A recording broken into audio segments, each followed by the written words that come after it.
The doorbell rang at precisely 7:43 p.m. on a Friday evening. I remember the exact time because I just glanced at the clock, wondering if my date was going to stand me up. A small mercy, perhaps, given what happened next.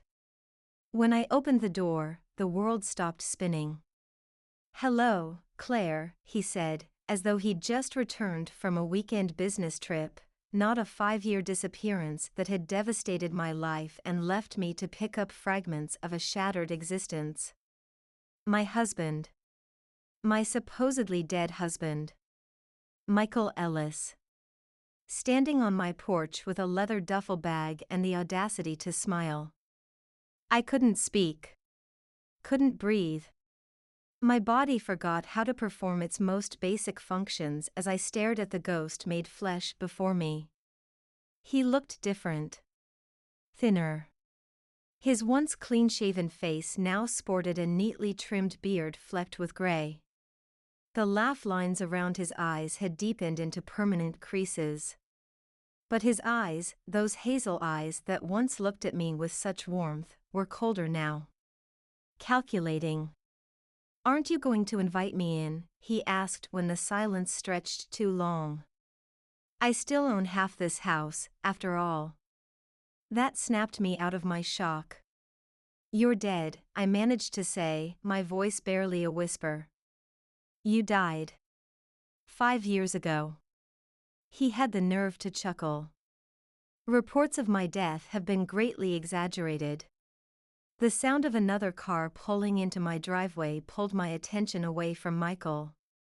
My date, a pediatric surgeon named Thomas whom I'd been seeing for 3 months, was arriving. Perfect timing.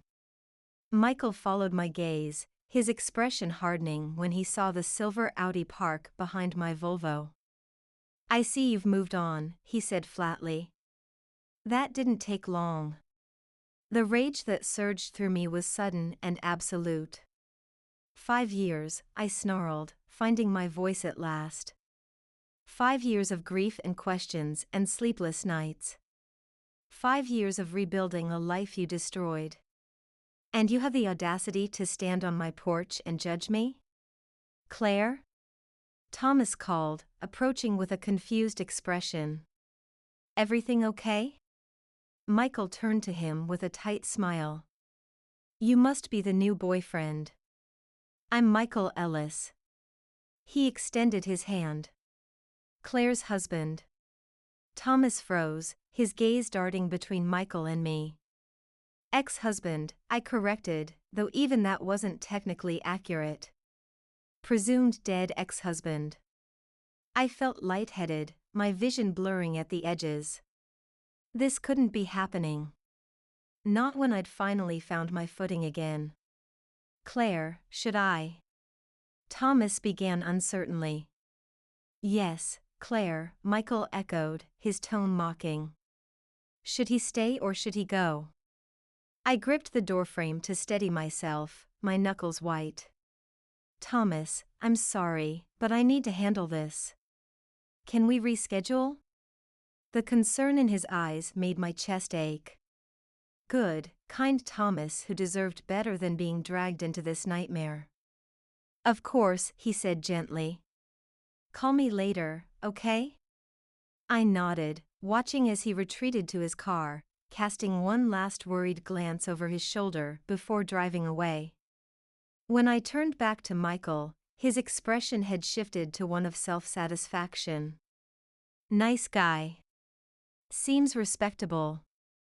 "What do you want, Michael?" I asked, exhaustion suddenly replacing my anger. He adjusted the strap of his duffel bag. "Like I said, I still own half this house. And everything else we built together." He stepped forward, forcing me to back into the entryway. "I've come to claim what's mine." I should have slammed the door in his face.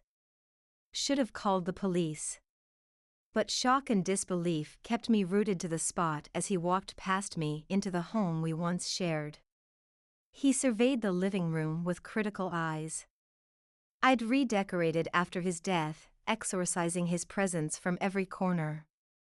The leather couch he'd loved was gone, replaced by a plush sectional in soft gray. His massive TV had been downsized, the stereo system removed completely. "You've been busy," he remarked, running his fingers along the mantel where family photos once stood, now replaced by abstract art and travel souvenirs. "What happened to you?" I asked, my voice steadier than I felt. "Where have you been for 5 years?" He turned to face me, something unreadable flickering across his features. "It's complicated." "Complicated?" I echoed in disbelief. "You disappeared without a trace. Your car was found abandoned near Lakeside Bridge. There was a search. Divers combed the water for weeks. I identified a body they thought was yours." My voice cracked. "I buried you, Michael." He had the decency to look uncomfortable at that. "It wasn't me, obviously." "Obviously," I repeated, my tone caustic. He sighed, setting his bag down and lowering himself onto my couch like he still belonged there. "I got into trouble, Claire. Bad trouble. The kind where disappearing was my only option." I remained standing, arms crossed over my chest. "What kind of trouble?" "The kind I can't talk about." He leaned forward, elbows on knees. "But it's over now. I'm back. And I want my life back." The absurdity of his statement made me laugh, a sharp, bitter sound. "Your life? Your life doesn't exist anymore, Michael. You killed it when you decided to vanish." I gestured around us. "This is my life now. One I built from the ashes you left behind." He studied me with those cold eyes. "Our marriage was never legally dissolved," he said with unsettling calm. "You're still my wife, Claire. This is still my house. The accounts, the investments, half of everything is legally mine." The floor seemed to tilt beneath me. He was right. I'd been declared a widow, not a divorcee. The life insurance had paid out, a sum I'd invested and built upon.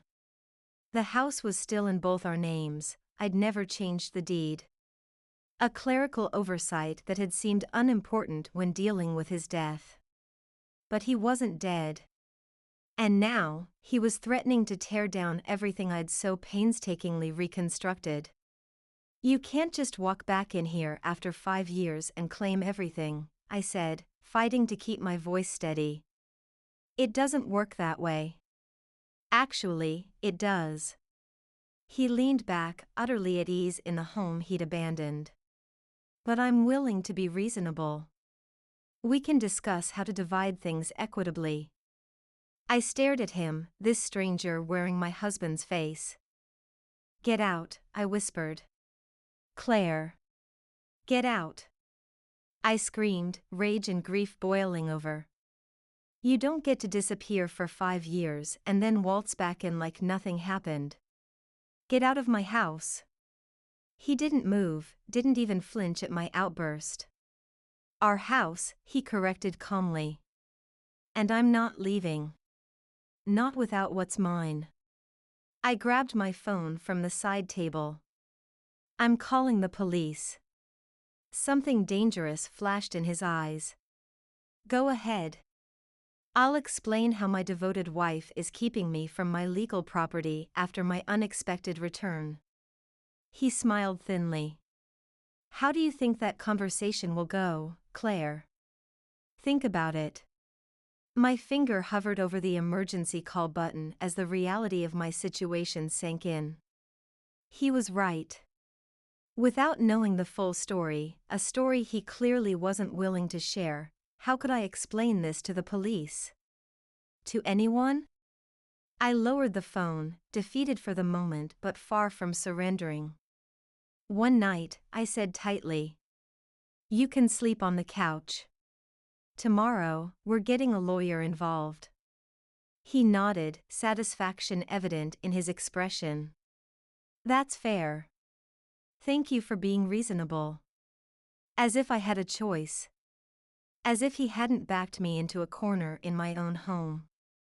I retreated to my bedroom, our old bedroom, locking the door behind me, though I knew it was a flimsy barrier between us. I slid down against it, wrapping my arms around my knees as silent tears streamed down my face. Michael was alive. The thought should have brought joy, relief, 1,000 positive emotions. Instead, it filled me with dread. Because the man sitting in my living room wasn't the Michael I had loved and mourned.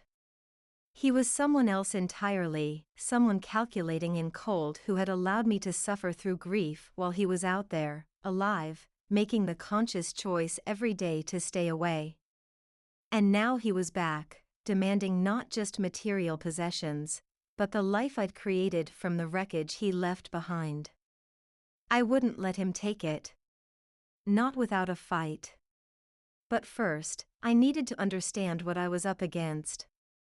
What had happened to transform my loving husband into this stranger with familiar eyes? I pulled out my laptop, determined to research what legal rights a returning spouse might have after being declared dead. As the search results loaded, a notification popped up on my screen, an email from an unknown address sent just minutes ago. The subject line sent a chill down my spine. Don't trust him, Claire. He's not who you think he is. I barely slept that night, the mysterious email burning in my mind. The sender had used an encrypted address, the message containing nothing beyond that cryptic warning.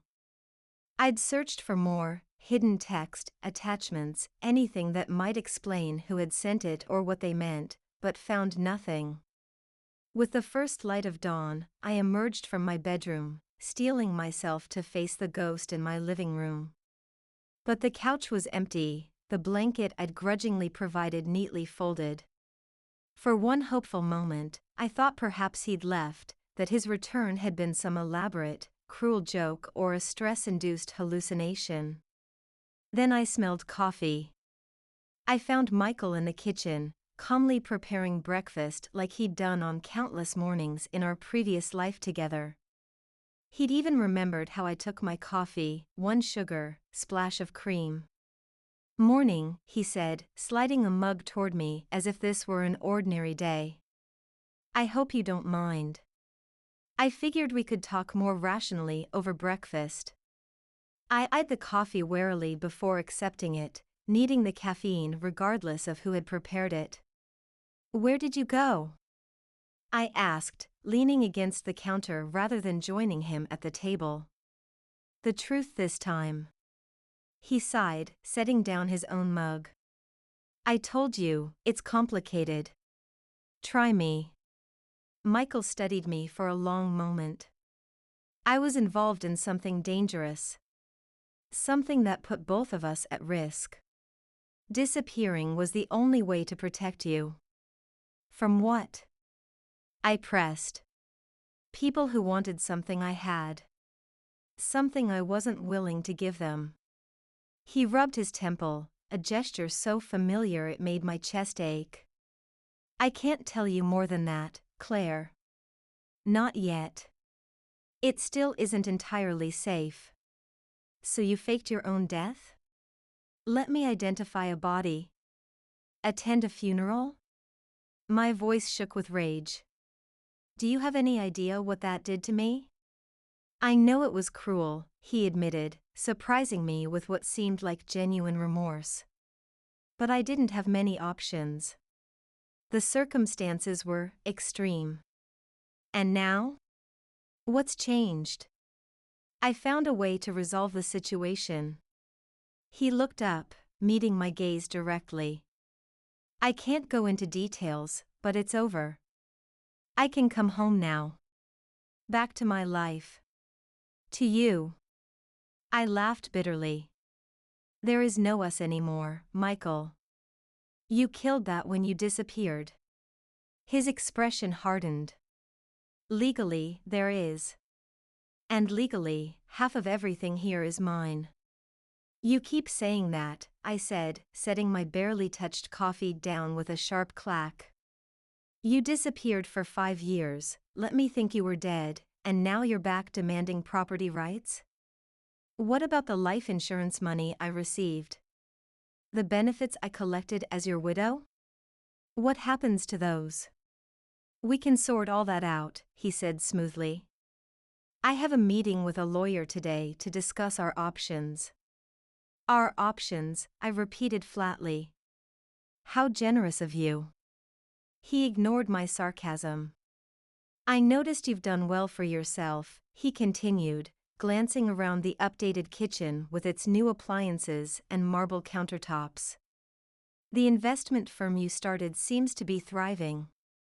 I froze. How do you know about my business? I've been back in town for a few weeks, he admitted. I wanted to understand what had changed before I approached you. The realization that he had been watching me, studying me, sent a wave of revulsion through my body. You've been spying on me? Gathering information, he corrected, as if that somehow made it better. It's what I do, Claire. You know that. And I did. Michael had been a financial analyst before his disappearance, with an uncanny ability to read markets and people alike. It had made him successful, admired in his field. It also made him dangerous. I don't want you here, I said, my voice low but firm. Whatever scam you're running, whatever angle you're playing, I want no part of it. It's not a scam, Claire, he said, sounding genuinely hurt. I'm trying to rebuild my life. Our life. There is no our life anymore. I slammed my palm on the counter. You destroyed that. I mourned you, Michael. I visited your empty grave every week for a year. I went to grief counseling. I struggled to find meaning in a world without you in it. Tears were streaming down my face now, years of suppressed grief and rage finally breaking free. And now you're back, making demands instead of apologies, acting like I'm supposed to welcome you with open arms? Like the last 5 years of hell didn't happen? He had the decency to look ashamed, his gaze dropping to the table. I never meant to hurt you. But you did, I whispered. You destroyed me. A heavy silence filled the kitchen, broken only by the ticking of the wall clock, the one thing I'd kept from our shared life, a wedding gift from his parents. I'm sorry, he finally said, so quietly I almost missed it. I truly am. But I did what I had to do. I wiped away my tears, gathering my composure. And now I'll do what I have to do. I straightened, meeting his gaze directly. I'm calling my lawyer. I'll see you in court if that's what it takes. I turned to leave, but his next words stopped me cold. Before you do that, you might want to check your email again. There should be something there that will clarify things.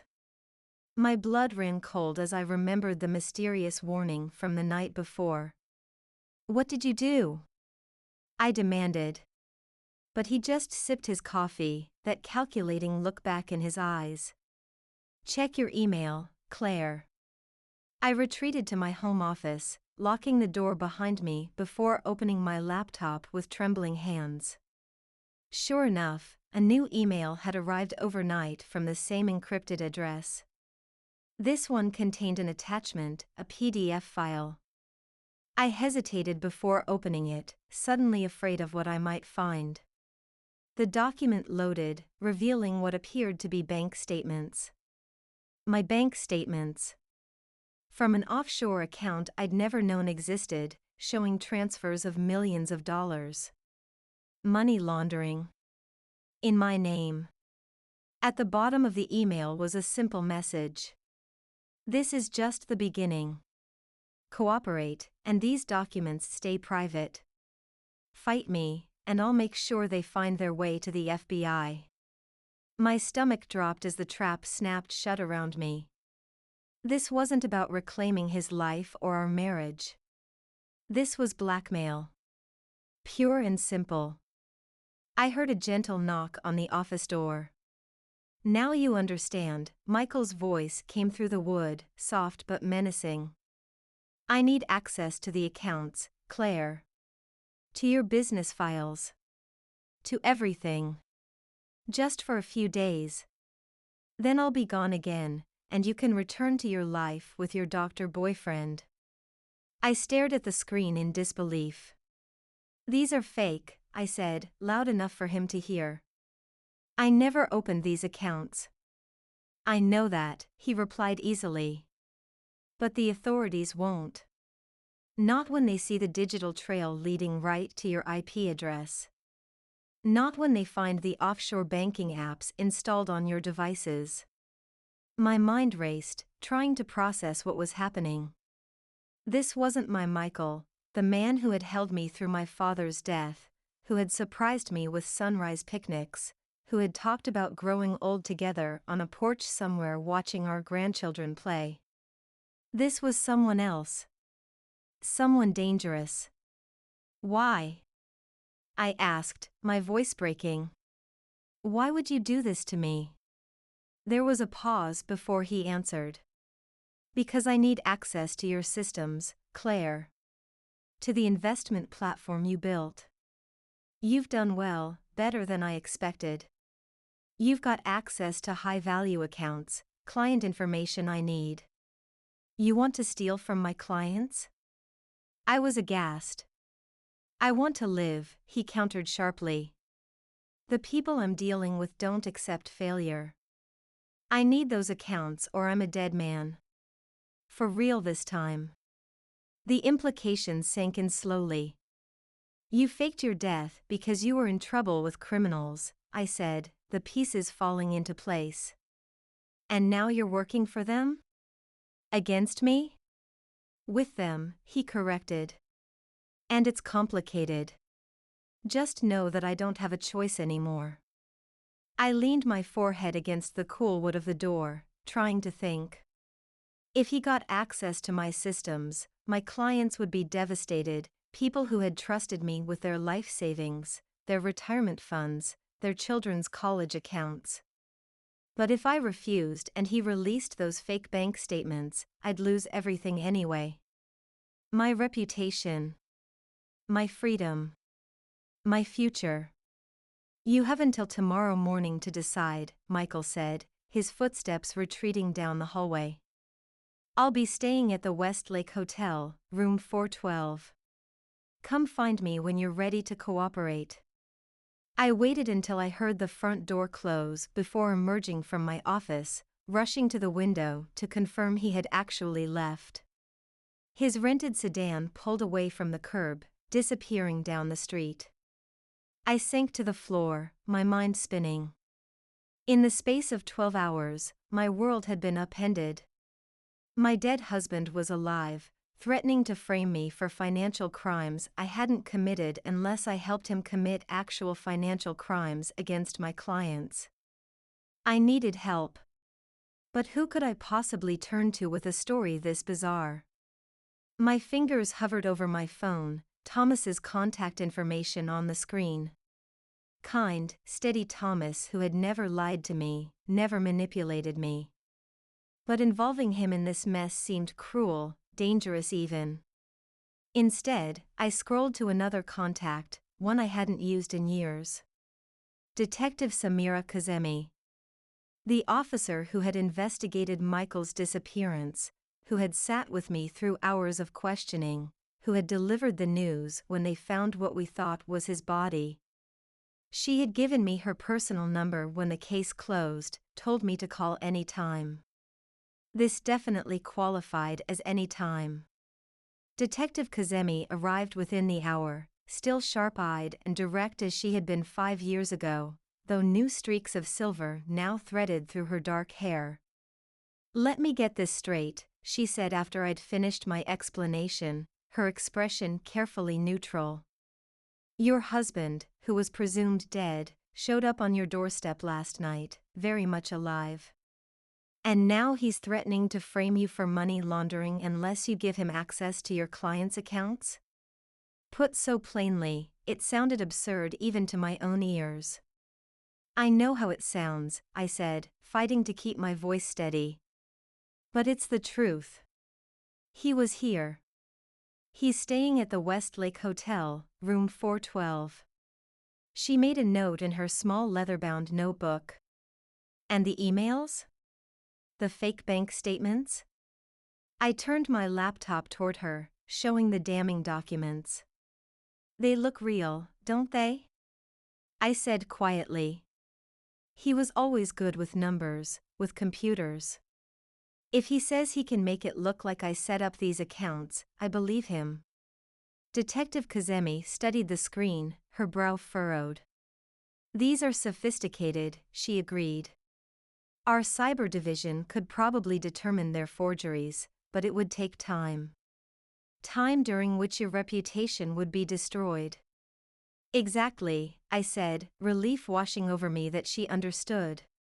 So what do I do? She leaned back, considering. First, we need to confirm it's really him. Do you have any recent photos? I shook my head. Just what's in my head. But it's him, detective. Older, harder, but definitely Michael. We'll need to tread carefully here, she said, tapping her pen against her notebook. If what you're saying is true, your husband has committed multiple crimes, faking his death, insurance fraud, now attempted blackmail and financial fraud. But we can't just arrest him, I guessed, seeing the hesitation in her eyes. Because we need proof. And because approaching him directly might cause him to release those fake documents, she confirmed. We need to build a case while making him believe you're cooperating. My stomach clenched.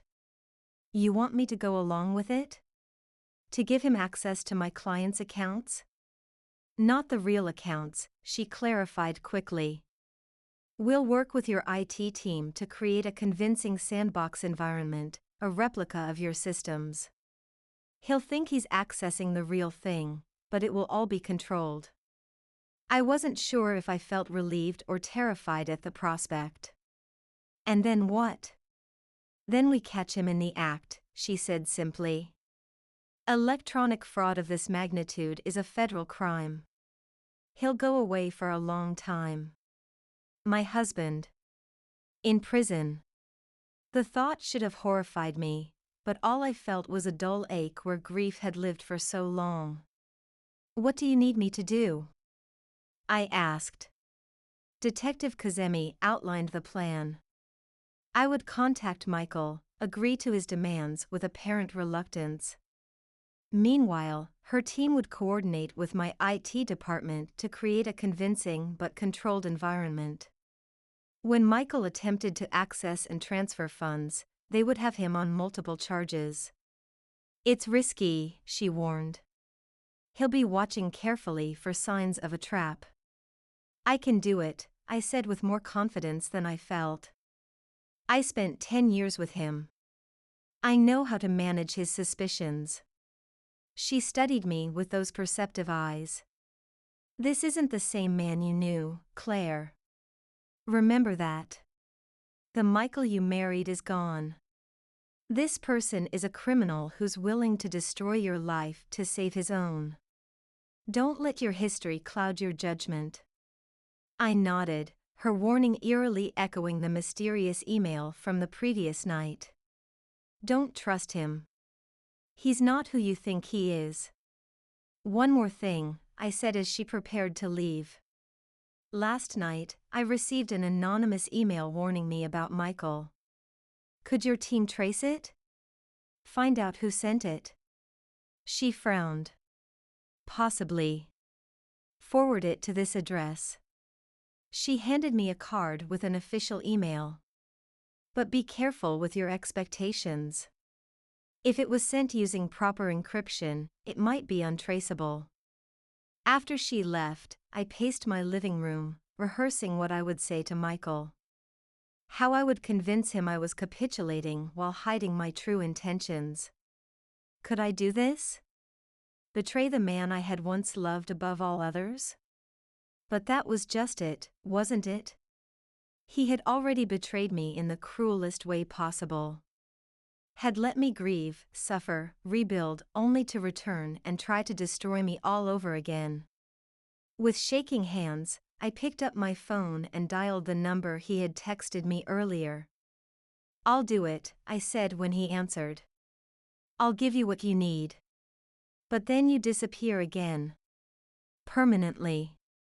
"That's my girl," he replied, his tone smug with victory. "Meet me at the hotel tomorrow morning, 9 a.m. Bring your laptop and access credentials. And the fake bank documents? You'll destroy them?" "Of course," he said smoothly. "Once this is done, you'll never hear from me again." I ended the call, my chest tight with anxiety and something else, determination. For 5 years, I had been a victim of Michael's actions. No more. Tomorrow, I would take back control of my narrative. But first, I needed to understand exactly who I was dealing with. The mysterious email sender had warned me Michael wasn't who I thought. Detective Kazemi had said the same. It was time to find out who my husband had become during those missing 5 years.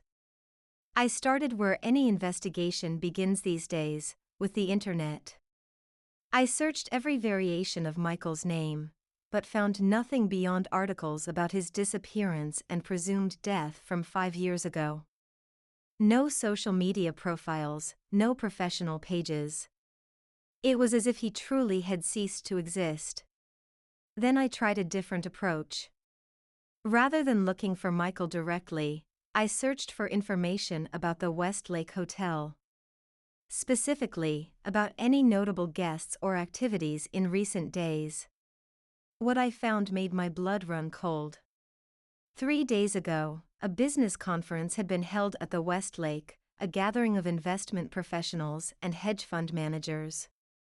Among the attendees was a man identified in a group photo as Marcus Ellis, financial consultant. The photo was grainy, taken from across the room, but there was no mistaking those eyes. Michael, or Marcus, stood smiling beside a group of men in expensive suits, looking perfectly at ease. I dug deeper, searching for Marcus Ellis. This yielded results, a LinkedIn profile created 8 months ago, listing experience with firms I'd never heard of. The profile photo was professional but angled in a way that made facial recognition difficult. References to his educational background were vague, naming institutions without specific graduation years. It was a masterfully crafted false identity. Just enough details to seem legitimate without providing anything verifiable. I was so engrossed in my research that I almost missed the soft ping of a new email arriving. When I checked, my heart skipped a beat. The anonymous sender again. "He's working with the Gibson Group. They're dangerous. Watch your back." The Gibson Group. I'd never heard of them, but a quick search revealed a private equity firm based in Boston with a spotless public reputation. Nothing in their public materials suggested anything nefarious. But something about the name tugged at my memory. Where had I heard it before? I searched my work emails, scouring for any mention of Gibson. Nothing. Then I remembered my client files. One of my newest clients, a retired software executive named Harold Werner, had mentioned the Gibson Group during our intake interview. He described them as sharks and said he'd pulled his considerable portfolio from them after suspecting impropriety. I pulled up Werner's file, scanning his initial consultation notes. There it was, he had explicitly warned me to avoid any dealings with Gibson, calling them financial predators with questionable ethics. Werner had transferred his entire portfolio to my firm 3 months ago, nearly $7 million. A cold realization washed over me. What if Michael wasn't just after random client accounts? What if he was targeting specific clients who had connections to this Gibson group? I reached for my phone to call Detective Kazemi, but hesitated. I had evidence of Michael's false identity now, but nothing concrete connecting him to any specific criminal activity. Nothing that proved the Gibson group was involved in anything illegal. I needed more. With renewed determination, I returned to my search, digging deeper into the Gibson group, looking for any scandals or lawsuits that might reveal their true nature. Hours later, bleary-eyed and exhausted, I finally found something significant, a buried news story from 3 years ago about a junior analyst at Gibson who had died in an apparent suicide. The article mentioned an ongoing internal investigation into financial irregularities the analyst had allegedly discovered. The story had never been followed up. The investigation had apparently yielded nothing of note. Or had been buried. I searched for the analyst's name, David Chin, and found little beyond a memorial page and a LinkedIn profile that had been converted to a remembering status. But his profile picture showed a young Asian man standing beside a group of colleagues at what appeared to be a company event. And there, in the background, barely visible but unmistakable to someone who had loved that face for years, was Michael. My hands shook as I called Detective Kazemi, the pieces falling into place with terrible clarity. Michael hadn't just been in trouble 5 years ago. He'd been running from something specific, perhaps from the Gibson group itself.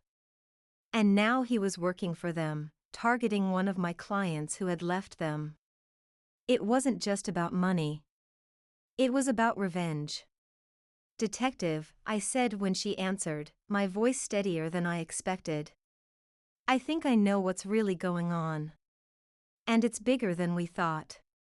The next morning dawned with a clarity I hadn't felt in years. The fog of confusion and betrayal had lifted, leaving behind a cold, sharp resolve. I arrived at the Westlake Hotel precisely at 9 a.m., my laptop bag slung over my shoulder. According to the plan Detective Kazemi and I had formulated, my computer had been carefully prepared. The login credentials I would provide Michael would grant him access to a controlled environment that mimicked my company's systems, complete with Werner's account information. Every keystroke, every attempt to transfer funds, would be recorded as evidence. Undercover officers were positioned throughout the hotel, a maid servicing nearby rooms, a businessman working on his laptop in the lobby, a couple having breakfast in the restaurant with a clear view of the elevators. I knocked on room 412, my heart pounding despite my determination to remain calm. Michael opened the door with a smile that didn't reach his eyes. "Right on time," he said, stepping aside to let me enter. Always so punctual. The room was immaculate, showing no signs of actual occupancy beyond a laptop on the desk and a coffee cup on the nightstand. No personal items, no luggage visible. He had no intention of staying. "Let's get this over with," I said, removing my laptop from its bag. "No pleasantries today?" he asked, leaning against the desk with casual confidence. "You're normally so polite, Claire." "Forgive me if I'm not in a chatty mood while being blackmailed by my supposedly dead husband," I replied, my tone icy as I set up the computer. He chuckled, the sound so familiar it made my chest ache despite everything. "Fair enough. Shall we proceed then?" I nodded, powering up the laptop and entering my password with steady fingers. "I need access to your client database," he said, suddenly all business. "Specifically, your high-value accounts." I navigated to the login page for our company system. "You realize what you're asking me to do is illegal," I said, hesitating before entering the credentials. "These are people who trust me with their financial futures." "And they'll never know," he assured me, his tone almost gentle. This is a one-time situation, Claire. Once I have what I need, I'm gone. Your clients will be fine. I doubted that very much. You're after Werner's account, aren't you? I said, watching his expression carefully. This is about the Gibson Group. Something flickered in his eyes, surprise, quickly masked. Just log in, Claire, he said, his voice hardening. We don't have time for 20 questions. He left them because he suspected fraud, I continued, my fingers poised over the keyboard but not yet typing. And now you're here to what? Steal his money? Punish him for leaving? Michael moved with unexpected speed, grabbing my wrist in a painful grip. Log in. Each word was clipped, his face inches from mine. Now. I entered the credentials, wincing as his grip tightened before finally releasing me. There, I said, turning the laptop toward him. You have access. Now what? He sat at the desk, his fingers flying over the keyboard as he navigated through the system. I watched over his shoulder as he pulled up Werner's account information, the substantial balance displayed prominently. 7 million, he murmured, almost to himself. Perfect. He began setting up a transfer, entering account numbers from memory. The system requires dual authentication for transfers over $1 million, I said, the script Detective Kazemi and I had prepared flowing naturally. I need to enter my security code. Michael nodded absently, focused on the screen. I pulled out my phone, making a show of retrieving the authentication code while actually sending a prearranged signal text to Detective Kazemi. Here, I said, reaching past him to enter a code into the system. This will authorize the transfer. As soon as I hit enter, a progress bar appeared on screen, showing the transfer processing. Michael relaxed visibly, a satisfied smile spreading across his face. See? That wasn't so hard, was it? What happens now? I asked, playing my part. You said you'd destroy the fake documents. And I will, he assured me, closing the laptop with an air of finality. As soon as the transfer completes and I confirm the funds have arrived. Call it insurance. I moved back, putting some distance between us. And then what? You disappear again? Go back to your new life as Marcus Ellis? His head snapped up, eyes narrowing. What did you say? That's your name now, isn't it? Marcus Ellis, financial consultant. I met his gaze steadily. Working for the Gibson Group. The same firm David Chin was investigating before his suicide. Michael's expression hardened, all pretense of civility vanishing. You've been busy, he said, his voice dangerously soft. Too busy. He reached into his jacket, and for one terrifying moment, I thought he was pulling out a weapon. Instead, he produced a sleek black phone. Change of plans, he said, typing quickly. We need to move. Now. I'm not going anywhere with you, I said, backing toward the door. His eyes flashed with anger, but before he could respond, the hotel room door burst open. Detective Kazemi stood in the doorway, flanked by uniformed officers. Michael Ellis, she announced, you're under arrest for fraud, blackmail, and faking your own death. Michael lunged toward the window, but was quickly tackled by one of the officers. As they handcuffed him, he looked at me with cold fury. You set me up, he spat. You'll regret this, Claire. No, I said quietly. The only thing I regret is ever trusting you. As they led him away, Detective Kazemi touched my shoulder gently. It's over, she said. 3 months later, I sat in the courtroom as Michael, now officially using his real name again, was sentenced to 15 years in federal prison. The investigation had uncovered everything: how he'd faked his death to escape embezzlement charges, his role in the Gibson Group's massive fraud scheme, even his involvement in pressuring David Chen before the young analyst's death. Through his lawyer, Michael had tried to claim he'd been forced to participate, that he'd been under duress. But the evidence told a different story, one of greed and calculated betrayal. As I left the courthouse that day, Thomas waited for me by the steps. He'd stood by me through everything, never wavering in his support. His steady presence had become my anchor in the storm. "Ready?" he asked simply, offering his hand. I took it, feeling lighter than I had in years. The nightmare was finally over. Michael was where he belonged, and I was free, truly free, to live the life I'd built for myself. "Yes," I replied, stepping into the sunlight. "I'm ready."